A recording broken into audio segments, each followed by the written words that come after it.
everyone. Thanks for joining me. On today's show, I am thrilled to be joined by Lori Mihalich-Levin. Lori, welcome to the show. Thank you, Kathy. It's a real pleasure to be here. Thanks for having me on. Of course, I'm really looking forward to this conversation. And before we dig in, let me first introduce you to Lori. So Lori Mihalich-Levin believes in inspiring and empowering working parents. She is the founder and CEO of Mindful Return, author of Back to Work After Baby, How to Plan and Navigate a Mindful Return from Maternity Leave, and co-host of the Parents at Work podcast. She is mama to two wonderful redheaded boys, ages 8 and 10, and is a healthcare lawyer in private practice.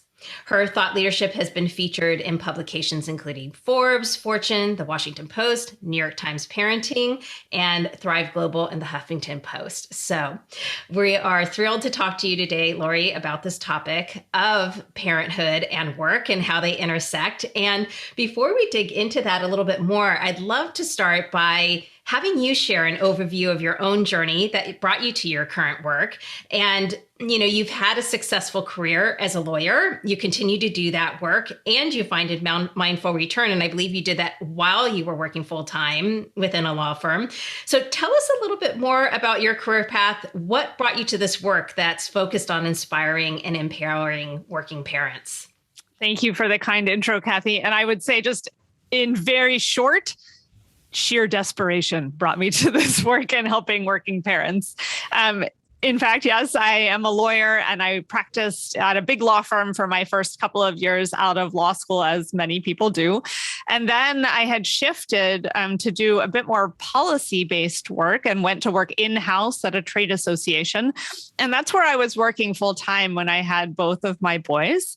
And, I'm a risk-averse lawyer by nature. So the idea that I would start a company and, create this new program was not really anywhere on my radar. My husband is an MBA and a career coach and does all sorts of cool entrepreneurial things. And he says things like, on the day we got married, I never anticipated that you were going to also, fall into the entrepreneur camp, but here I am. So I had baby number one. And I went back to work after parental leave and found it incredibly challenging, though I muddled through. And then I had baby number 2 years later. And for me and my husband, we love to say 1 + 1 = 85. Things were not pretty. Mom after mom was coming into my office at work, shutting the door, bursting into tears, saying, this is really hard and no one's talking about it. And so at that point, I was motivated to create a working parent group at my office. We called it the Returning to Work Community. And it was really an opportunity for working parents to all sort of come together and share experiences. And at that point, I also realized that I was facing a problem that was a lot bigger than just my office. I also simultaneously, being in a very dark place myself with both sleepless nights for months on end and feeling the pressures of keeping a household running and being a full-time mom, I took an online course called the Abundant Mama Project. And that allowed me to be in a community with 100 other moms from all over the world, not all of whom were working moms, and some of whom, although all moms are working moms, but working outside the home. And some of them had 18-year-olds, some of them had 12-year-olds, some of them had babies. But what we all had in common was a desire to find the abundance in life instead of the overwhelm. And I thought, gosh, new parents who are coming back to work after leave, we need this type of support. We need a community of people who can all say, oh my gosh, me too, I get it. And I wanted to create resources that were thoughtful and helpful rather than flippant and snarky, which is what I was finding when I was looking for advice when I was going back to work after leave. There's so much out there to help with baby, and that's wonderful. But when I was returning, there was so little to help with the personal and professional identity transition that the parent goes through upon the return. So basically, I set out, Kathy, to create what I wished had existed for myself.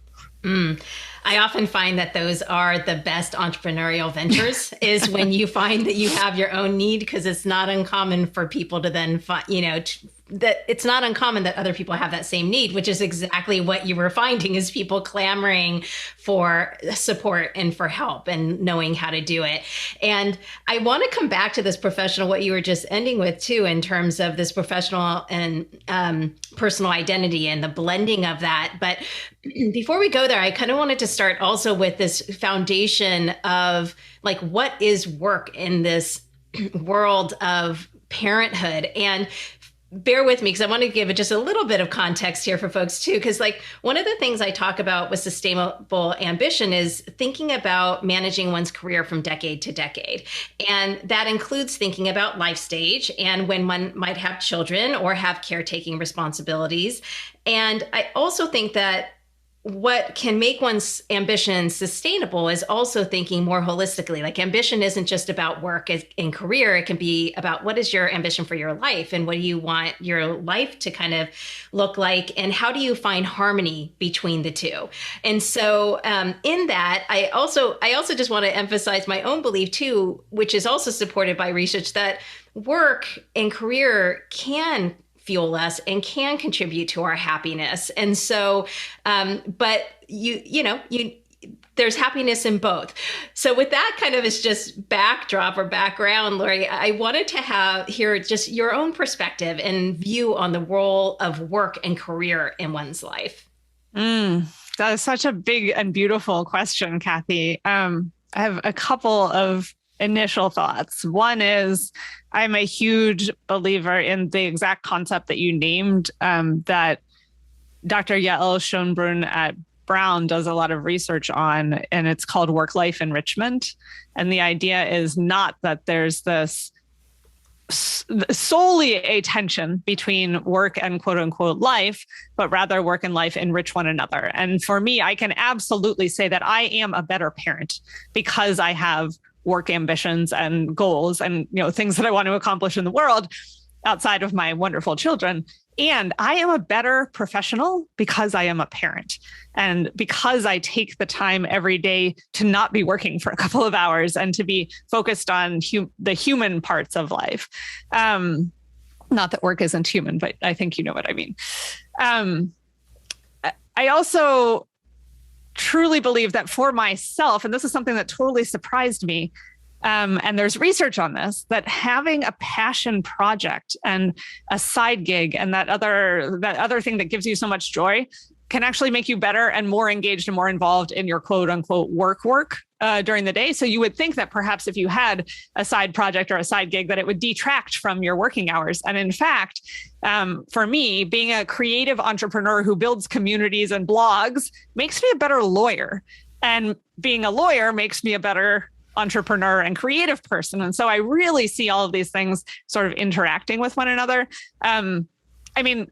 Work for me, I hate the term work-life balance because it implies that work is this one thing and life is everything else. And in fact, I sort of like work-life integration better, but what I really love is just life and the fact that, work is just one piece of all of that.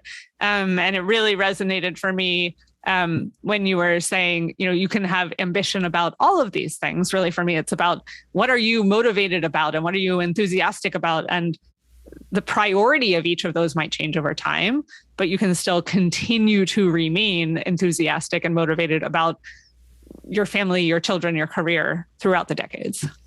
Yeah, I love all of that and wholeheartedly agree. And one of the things I really appreciate about what you're saying too is that you can be multifaceted in who you are and have these different aspects of yourself. And what I find so interesting is that so often when you talk with people, they want you to pick a lane. Yes. They don't want you to be more than one thing. And I just find it fascinating. You have books. I recently read Range, which talks about, being multifaceted or making sure that you have, that there is benefit to not being just a specialist, right? That there's benefit to being a generalist and bringing in different points of view.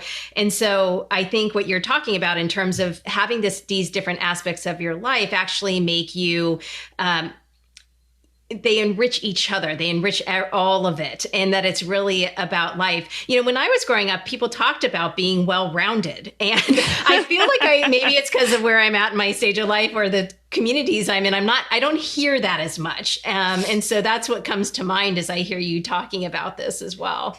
Yeah, no, that is an excellent observation. That was one of the key themes of our childhood. We had to appear well-rounded on the college application, right?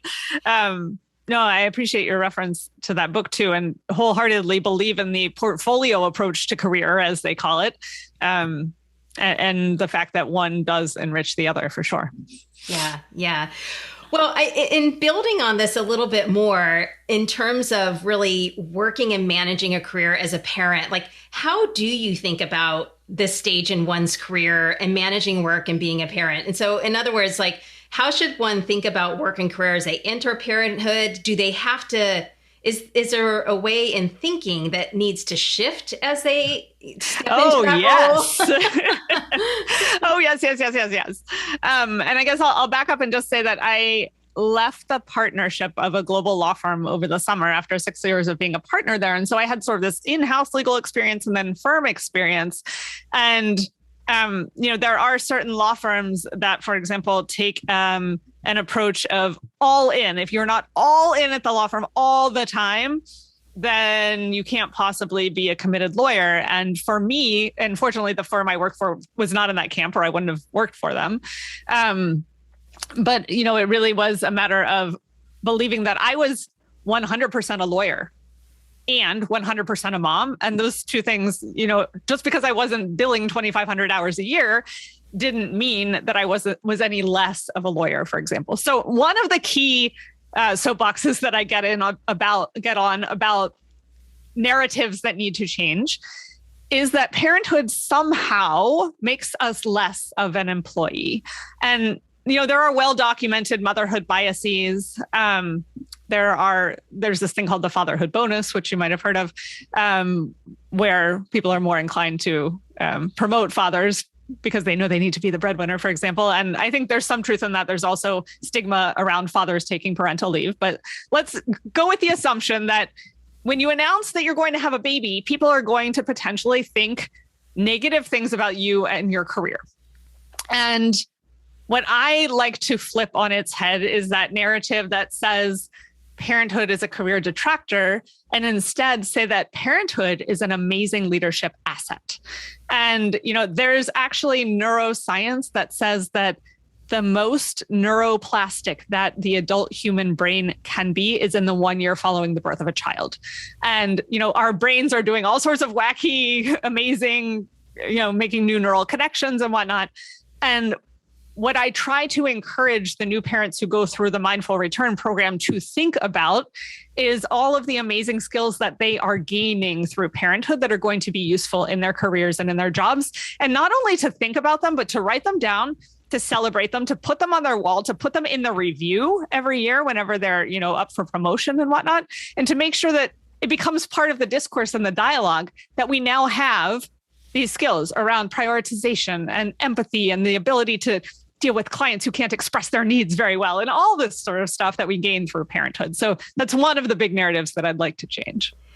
Yeah, I think that's so important in that, that you're taking on a new skill set essentially, yes. And really like honing new skill sets is what I hear you saying.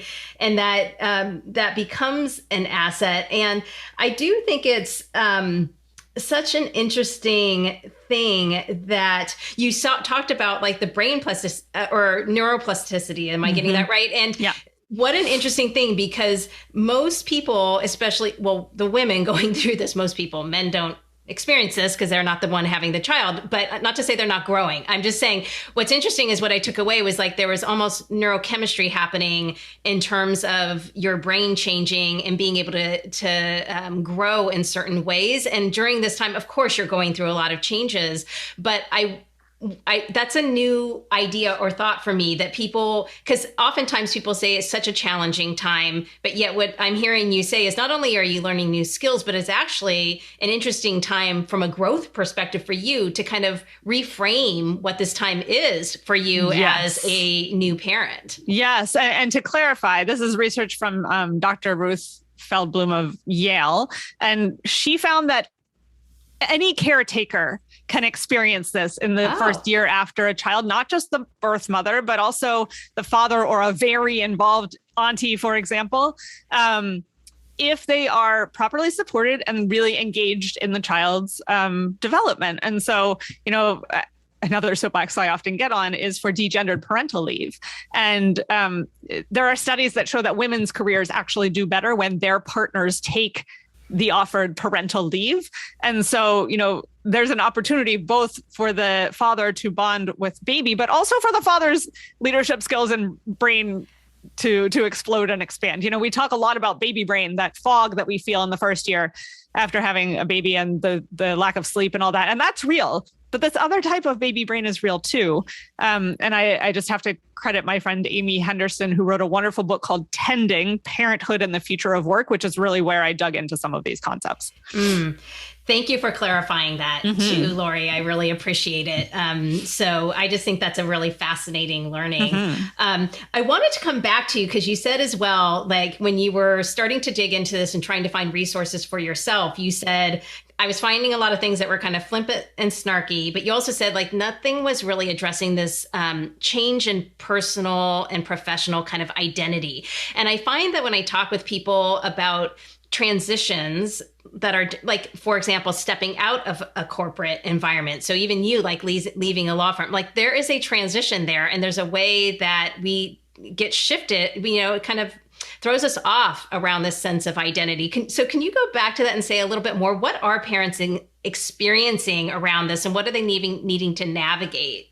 Yeah. You've also brought me right back to my shift from partner to, CEO of Mindful Return. And I've started my own firm, but I'm not a partner at Big Law anymore. And if I'm being fully honest, Kathy, it took me much longer to leave the firm because of that identity fear, right? Who am I if I'm not a partner in Big Law anymore, right? So the new parents who are facing this transition are going from a world, often in many cases, because on the whole, we're having children later in life, they're going from a world where they have established themselves likely in some way, even if they're sort of in, early mid-career, where they know who they are at work. They've probably picked a lane, so to speak, although we try not to talk about putting people in lanes, but they become good often at what they are doing in their career and their role, and they've made a name for themselves. And now suddenly they are doing something where they have absolutely no idea what's going on. And they're not good at it because we don't know anything about keeping a baby alive. And the consequences are really severe if we mess it up, right? And so often our confidence and ideas around our own competence get shaken.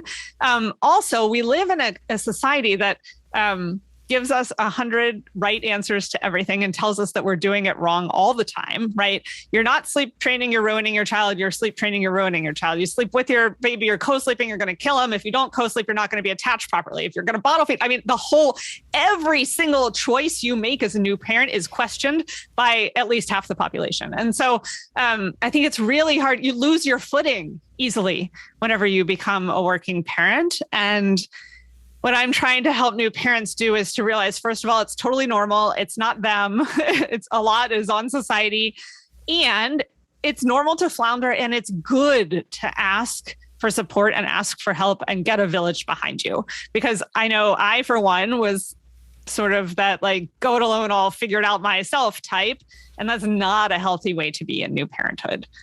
So as you're going through this identity transition, this sense of who am I? What the heck is going on here? How do I keep this person alive? And P.S., I need to leave at the end of the day of work because guess what? My childcare ends. My personal situation was my daycare charged $10 a minute if I was late. And so I needed to leave at 4:30 to take the metro to get my baby by the time the place closed. And who was I as an employee if I wasn't the last one in the office, right? And so, there are a lot of struggles. And the more we can talk about them and the more we can normalize the fact that having a baby is a normal thing in life and people do it. And, there's nothing wrong with adjusting your schedule and your life for this new priority, the better off I think we'll all feel. Yeah, it's so important that it's so interesting how society seems to push against this thing that's a norm in humanity. Yes. We wouldn't be here, all of us, without exactly, it. Yes. Exactly. So it's so interesting. Well, one of the things I want to probe on a little bit more is community, because it comes up often actually on the podcast too, in career transition, in supporting people in their well-being during this time. And that solutions often are in a part of the solution is finding community. So you've mentioned it a couple of times and alluded to this fact that it is quite important. And I think it's a part of what you offer in your programs. So can you say a little bit more about like what is so critical about finding that community? Part of it is normalization, as you talked about. Yeah. I mean, I think the research around resilience says that the most effective path toward being resilient faster is finding people with whom you can connect about the problem that you're having. And so I really think it plays a piece in the resilience through a tough life transition, joyous and tough at the same time. I really created Mindful Return because I felt very alone, because I didn't hear my own concerns echoed anywhere. And when I did, it was just one-on-one secretively in an office, and that didn't seem like the right place for it. And so the Mindful Return course that I teach is an online course, and it's asynchronous. So you don't have to be anywhere at any given time of day or night, but you go through it in a cohort with other people who are all returning to work at the exact same moment that you are. And there's so much relief in that sense of me too, that people hear from other people's experiences. The other thing that I am really passionate about and have become a community builder around is working parent groups at people's offices. I'm a serial founder of working parent groups, both at the trade association where I worked and also at the firm where I worked. And when I had founded this working parent group at my firm, I realized that I was constantly recreating the wheel in terms of programming and how the group was meant to be structured. And so I created something called the Working Parent Group Network, which is a group of now over 200 leaders of working parent and working caregiver groups at organizations. And we get together every 6 or 8 weeks on Zoom and have a listserv. And it's just a way for those of us who care deeply about making life better for caregivers in the workplace to connect with one another and amplify each other's efforts and not recreate the wheel every time we're going to try to make change within our own organizations. So I feel like there's community building both when you're in that brand new parent stage, but then when you become an advocate and you start getting passionate about these issues, it's important to connect with other people to share ideas too. I think that's so great. And I'm curious with that in terms of these working parent groups within organizations, what are you finding is really helpful for companies and organizations to do to better support working parents? Yeah, well, I mean, I'd be remiss if I didn't mention the pandemic as an impetus for many organizations actually realizing that parents have a lot of struggles. And I know my own kids were home for 15 straight months while we tried to work, and that was hazardous to everyone's mental health. So I think that there's more interest right now in getting groups like this off the ground, and people are realizing that they can be, and I think all ERGs, the employee resource groups and affinity groups, can really be ways of building community and building engagement within organizations among people who all have a shared interest in something. In terms of best practices, making sure that these groups are recognized by the organization, making sure that they have executive sponsors who are willing to devote time and energy to promoting and supporting the group helps. There are more and more organizations that are now actually finally paying their ERG leaders to do the work of running these groups, because often it's this volunteer task that you take on top of all the other stuff that you're doing for work, and that often goes unrecognized. And for working parents who are already strapped and burning the candle at both ends, it's a lot. It's a lot to also take on the responsibility of caring for all the other working parents and caregivers in an organization. So I think funding, support, and really having the leadership of an organization step up and say, this group is important. This group is helpful. We want to listen to this group and get ideas from this group and communicate often and collaboratively with this group, I think goes a huge way in making caregivers feel supported within an organization. Yeah, so great. And I'm curious, you did mention the pandemic, of course, and what do you hear, what have you been hearing? And like, are there new practices coming out of this time of the pandemic where you're starting to see both needs shifting that parents need to have addressed and then like what companies are actually starting to kind of offer or starting to put in place to help support parents better in terms of really finding more sustainability in balancing parenthood and work? Yeah. I mean, the obvious answer is flexibility, and the fact that that is something that was so essential for working parents prior to COVID. I'm not saying life was good for parents before COVID, but parents who were able to make it work often made it work because they had some autonomy and flexibility over their schedule. And it was much more about getting a quality work product completed than which days and minutes and hours were spent with your butt in a chair. This like FaceTime culture is really not conducive to retaining working parents. And so I feel like one of the silver linings is that we've gotten more away from the FaceTime culture. And I think employers who want to retain working parents for the long term are going to have to figure out a way to maintain some of that, because we don't have a lot of control over beginnings and end of days and childcare and when things go awry with our children, et cetera. And I think there are more and more organizations that are worried more holistically about burnout now and about trying to focus on that period in the evening when maybe we all shouldn't be on a conference call, which can really benefit working parents as well. So I'd say I put flexibility at the top of the list, and empathy. I mean, another obvious one is that like, now we know people walk through Zoom screens with their children and their pets and everything, and it's all become a little bit more human. I'm hoping we can retain that. Yeah, yeah. I agree. I appreciate that part of it as well. I wanted to come back to you because one of the things you've noted in terms of your program, the Mindful Return program, is that it has had success in retaining working parents and going back. And what do you hear from those that go through that program where they say, this is why it's helped me? Or, what is that benefit? Why is it helping organizations that put this in place? Why does it end up helping them really retain that talent? Yeah, thank you for raising that. So I guess, first of all, I'll just cite the numbers. At the beginning of last year, we did a study on about 1,000 parents who had been through the Mindful Return program over a 5-year period. And we discovered that in contrast to the national average return rate for new moms of 64%, we found that over this 5-year period, 85% of the folks who had gone through Mindful Return were still at their same employer, and 93% were still in the workforce.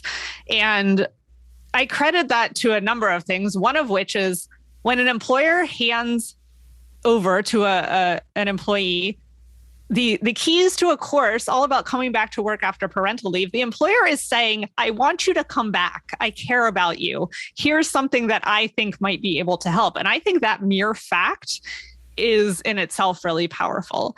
The second most important thing is back to that community. Hearing from people that they felt like they weren't alone, that they weren't the only one making tough choices, and that they were able to see other examples of how people were doing it and what stories they were telling themselves and how others were reframing the narrative, I think really helped. And then just, some of the content is really structured around raising issues that people will face, but might not know that they are going to be facing. And I have lots of people say, the course prompted me to address situations while I was on leave that otherwise would have taken me a couple of months to work out, or I would have, encountered them upon my return and not really gotten back into the swing of things and probably would have quit because I hadn't figured it out. But because there was a structured approach, I was able to sort through these issues before coming back from parental leave. People also say that in those very mushy, foggy, hazy baby days, taking this online course with short, bite-sized lessons gives them something concrete to do, to check off a list, to feel like they can be effective and productive and competent at something, getting back to the earlier identity transition. So I think it also gives them a tool to feel grown up and human for a little bit. Yeah. Yeah. Wow. That sounds amazing. And building on what you're kind of sharing there, because I think what you're also, it's like an on ramp back, going Hmm. back to Yeah. work. And I'm wondering, as part of that program, are there elements where it's like you share, this may not be the right word, but things that people have to be realistic about at this stage in their lives as they're going into being a working parent, or things that you might cover, for example, where you want people to be aware of these elements of like, hey, if you're having your first child, these are things you're going to have to think about to really make it sustainable. So can you talk a little bit more about some of the things that you might cover where you're opening people's eyes to, hey, let me raise the awareness for you. And then like, let me also give you some tips here in terms of what you really need to be thinking about in order to make this more, both help you re-enter and re-enter comfortably and confidently, but then also start to put some structures in place that are going to help you make it sustainable for yourself, your partner, et cetera. And your employer too. We need to make it sustainable for everyone, right? Yeah. I just jotted a few notes while you were talking, so I didn't lose these trains of thought. But one of them is, I remember writing a blog post that's now, I shared in the course, all around dream big, but be realistic, right? Like, we can do all of the things, but we cannot do all of the things all at once. And it's more of a patience with staggering and recognizing that there's a time when this is a season of life when you're not going to be able to move as quickly with everything in your life as you used to be. And that's really hard for hard driving type A perfectionists like myself, that I totally understand. It's hard to be patient and to put one thing in front of the other, and it can make you more empathetic and more human. One of the things that I try to make sure to teach the new parents is around the need for childcare, even when you are working at home. I know some people are like, the baby can just hang out and I'll get the work done. And that inevitably does not actually work out. And so really encouraging folks to make sure that they have someone else who is on point for their child. And also there's this thing called maternal gatekeeping that a lot of moms do unwittingly, where, because our hormones are activated and we're very focused on keeping our baby alive, we often intervene and don't let other people learn for themselves how to do things, which can be a problem in relationships with partners and caregivers. And so when you've got that childcare covered, you have to trust and let go that the childcare has the baby covered, right?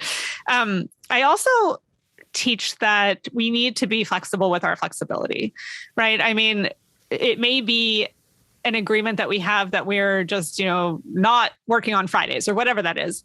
And if we want this to be a two-way street that works for us and our employer, and there's an emergency project that's going to require us to work a couple of Fridays, we can be clear about the boundaries that we're setting and saying, okay, we will modify this for the next 3 Fridays because there's an emergency. And then there's an expectation that it comes back. But, we do have to recognize that we can't be so rigid that it's always just our way and not the way of the employer, because it really is a two-way street. I'll pause there. No, I think this is so great because part of, again, you're coming back to where you started, which is dream big, but be realistic. And I often find that one of the things that gets us into trouble actually is the fact that we have unrealistic expectations. Yes. And so being a little more realistic, but like you're saying, it's not that you still don't set some boundaries or you still don't put in place some structures that are going to support you, but you can really do yourself a disservice, actually, if you're not a little realistic, or even what I really appreciate you saying, be flexible with your flexibility. I think that's a really wise counsel because, again, if you have that hard line and you're not flexible, it can lead to just being frustrated, frankly. Yes. And so there's really a trade-off there. I wanted to ask, too, in terms of this patience, going back to your point of patience with staggering, because I think, yes, that is part of a challenge. And I think I'm curious if you have any thoughts of like, because where I get a little frustrated is thinking about this from the employer side, where I feel like, there's often I've started to think about, I don't know if this is used in all organizations, but in my past life, there's the P2 grid. Like, how are you doing from a performance perspective? How are you doing from a potential perspective? And people get mapped. Or how are they performing? Do you see potential? And I almost think there needs to be a third vector, which is pace. And instead of having this kind of either up or out culture, or the fact that like, if you're not on the fast track, you're not going to be somebody that stays within an organization. But again, to this point of there is a reality of parenthood is a part of life and it's a life stage. And I think that's, I mean, everyone has to navigate that for themselves and figure out what makes sense for them. And so it's not for me to say, you know, should people be pacing or not? But I think there's also some realities to that. So I'm wondering if that comes up at all in with any of the employers you've talked and companies you work with or who use your program. Yeah. Well, first I want to bring it back to the new parent perspective, which is that new parents are often beating themselves up for not being what they believe is 100%, full blazing ahead at work and 100% available with their family. And, as a friend and colleague of mine noted, if you did that, you would be working 200% of the time, which is humanly impossible.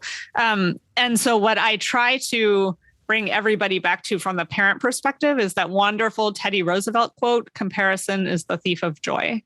And really reminding them that in life, opportunities are abundant and you need to stop comparing yourself to the single white male gunner next to you who might be able to and wants to work 24/7 and is not prioritizing other things in your life. Just to stereotype white male gunners in law firms, unapologetically.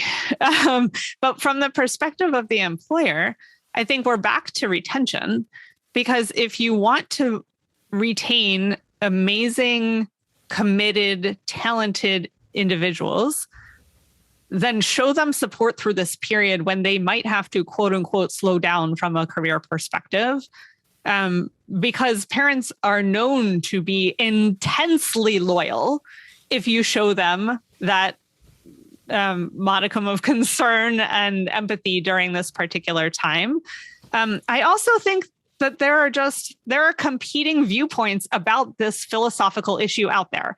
There is a partner at the law firm where I used to work who said and truly believes that quantity of billed hours is a proxy for quality of lawyer, and you cannot possibly be a good lawyer if you are not billing all of that time. And my challenge to that is you can be a great lawyer and bill all of that time over a longer period and still be a fantastic lawyer. Why does it all have to be in the year that the person is, making partner? P.S. Law firms in particular, and many other male-dominated industries, were designed not with no sense of a woman's fertility timeline in mind. And often women are trying to rise to the ranks of levels like partnership right at that time when they are also most likely, from a biological perspective, to be having children. And so anyway, I've gone off on many tangents here, but I think both employers and new parents have reconciling to do and new narratives to be creating around this topic. Yeah, absolutely. Absolutely. And sadly, it's still, we're still not, from my perspective, not making enough progress quickly enough. I often mention the movie 9 to 5. I think that came out in 1980 or something like that. I mean, it was an 80s movie, and how many years later, and some of the things that they've brought up in that movie are still not norms within the workplace. So,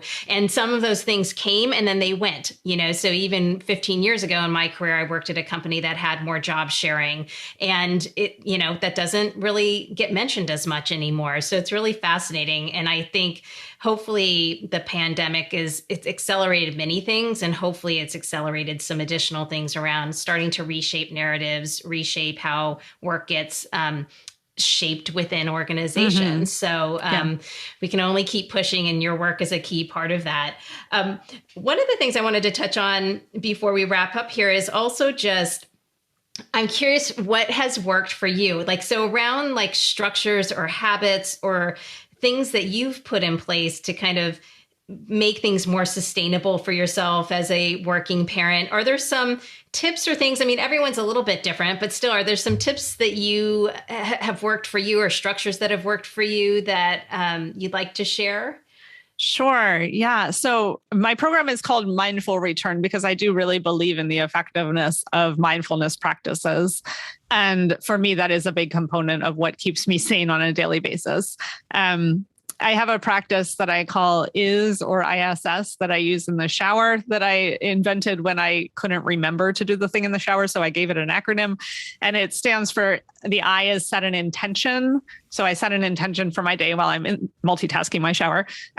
The first S stands for stretch. So some stretches in the shower. And then the second S, third letter, stands for savor, and really like taking that moment in the shower to have a gratitude practice and say, okay, I have warm water. There's a roof over my head. The Cheerios are on the floor, but they're also on the table. We have food. We're not chasing toilet paper anymore. All that good stuff. I have a daily morning yoga practice for 15 minutes. I'm a huge believer in micro self-care opportunities. I preach practices like pausing between home and work and home, where, you ride the metro downtown and you get off at a park bench or a hotel lobby and sit there with a meditation app for 5 minutes before you enter your office. These are things that have kept me going. I get 7 hours of sleep a night. I'm regimented about that. I think those self-care practices really enable me to be the most effective mom and CEO that I can be. I love all of those. Thank you for sharing those. One of the other things I wanted to touch on, because you mentioned this when we were preparing, which is this idea of taking breaks. And I think they're so important. And yet, it's interesting because in my corporate life, I used to be one of those people that unfortunately I should be responsible. Let me check email. Let me try to do this or try to multitask on vacation. And often I found I read one email and it ruined, my mindset for the rest of the vacation or for a day. And I'm like, was that worth it? And now for the last couple of years, when I go on vacation, I'm like, I can't even get myself to do work. It's really been interesting and a healthy thing to do. So what does it take to really allow ourselves to take these breaks properly and actually have a real vacation from your perspective? Yeah. Great question. And for me, a lot of it comes down to having an accountability partner. And I guess I'll rewind and say one of the other structures in my week is that my husband and I together do a Saturday evening weekly planning session where we map out the week, and we have a whole agenda of the stuff that we go through, including who's on point for childcare each day if something were to blow up, et cetera. And, we also do 2 annual planning meetings, one in December and one in the summer. And for us, those planning meetings are really intentional ways of carving out time and putting that time on a calendar and then planning it in advance. For me, the success of the vacation is really all about the intentional advanced planning, the putting it on the calendar at a time pre-going. Also, I say that anyone who's taken a parental leave has experience in planning to be out and has some skills that they can draw on in that regard. And as you said, it's a mindset thing. I think we almost have to learn the hard way once, right? That we can have a time period ruined. I used to look at my emails in the hours between 5 and 8 p.m. every day when I was with my kids. And even if I wasn't going to respond and everyone knew I wasn't going to respond, that one bad email could mess up my brain and cause me to not be present with my kids for the rest of the evening, right? And so I think becoming diligent about that time away and setting the expectation for everyone that you'll be gone and you will be back really helps to manage that. Yeah, really great. I wanted to, as I wrap up here, I wanted to just see, wrap it up as kind of what is your current ambition, Lori? And what is your hope for working parents as you're doing this work? Yeah, I'll start with number 2. My hope for working parents is that they feel as though working parenthood is a normal way of functioning in the world one day, and that employers respond the same way. That it's normal to have a human being brought into the world, and we shall treat you just like we treat everyone else. And to come back to your first question, which I've now lost. What's your current ambition? Current ambition, yes. I have very specific ambitions and then broader ambitions. For Mindful Return, we currently have 84 employers that are offering the program as a parental leave benefit. So I have an ambition of getting to 100 because 100 is a cool round number. We've expanded into we have a chapter in the UK, a chapter in India, and we're launching a Spanish language version of the program in January. And so my ambitions are to really, grow in ways that our clients and customers are asking for. These are all results of people who have said, we need X, will you create X for us? In January, we're also launching a Mindful Return 201 program for any overwhelmed working parent, not just those who have transitioned back from parental leave. And so, I really want to be able to support folks beyond that initial transition back. Holistically for myself, I have ambitions around maintaining a sustainable lifestyle for myself now that I don't work in big law, and really being selective about clients and supporting my children, particularly as one enters middle school next year, and being able to be emotionally available for all of the ups and downs that will take.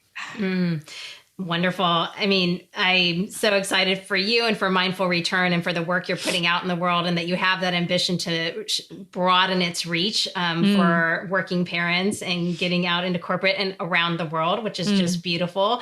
And I so appreciate it. Kind of takes us back to the start of our conversation where you talked about your ambitions holistically. So I appreciate that as well. This has been so fabulous. Thank you so much for being on with me. My final question for you is there a final kind of takeaway that you'd want to leave our listeners with, either around sustainable ambition or working parenthood? Yeah. It's all going to be okay. Your kids are going to love you no matter what. And opportunities, I think I said this before, but opportunities are abundant. I think when we have this closed mindset that, oh my gosh, if I take this time off either for vacation or to have a baby, that I'm going to miss that one deal that's, or this one project that's going to make or break my career. I just have to shake my head and say, what a limiting thought. And, to the extent we can look out in the world and say, it's a huge world with many, many opportunities. I think it can take the pressure off of us to be there for that one exact moment, because it's not going to make or break your whole life. So to just calm down and relax about all of it is where I'm going with this. Yeah. But I also love where you're going, which is just this idea of abundance and that opportunities are bountiful. So it's a beautiful way to live, to leave the conversation rather. Lori, where can people find you to keep in touch? And I'll of course capture this in the show notes. Sure. Our website is mindfulreturn.com, and you can find all of our courses on there. You can find my book, Back to Work After Baby, on Amazon. The podcast that I co-host, Parents at Work, is available on all the places that one normally finds podcasts. And trying to think where else to send you. All the usual social media channels. We are at Mindful Return on Instagram and Facebook. You can feel free to mention that you listen to this podcast and link in with me personally on LinkedIn. And we're at Mindful Return on Twitter as well. Perfect. Wonderful. Well, I will capture all of that. This has been so wonderful, Lori. Thank you for coming on, for sharing all these wonderful tips. And I would argue that are relevant for parents and non-parents alike. Really, there's a lot of wisdom here, but thank you for sharing all of what you have to share and what you're doing out in the world. Super important and very helpful for the working parents out there. Thank you so much, Kathy. I've loved this conversation, and thank you for the work that you're doing to help people have sustainable careers over their lifetimes. Find more inspiring interviews and get show notes for this episode at sustainableambition.com/podcast. Make sure you don't miss an episode or my insider tips, guides, and tools by signing up for Sustainable Ambition Forum, my twice-monthly newsletter. Sign up at sustainableambition.com/subscribe. Thanks again for joining me. Speak with you next time.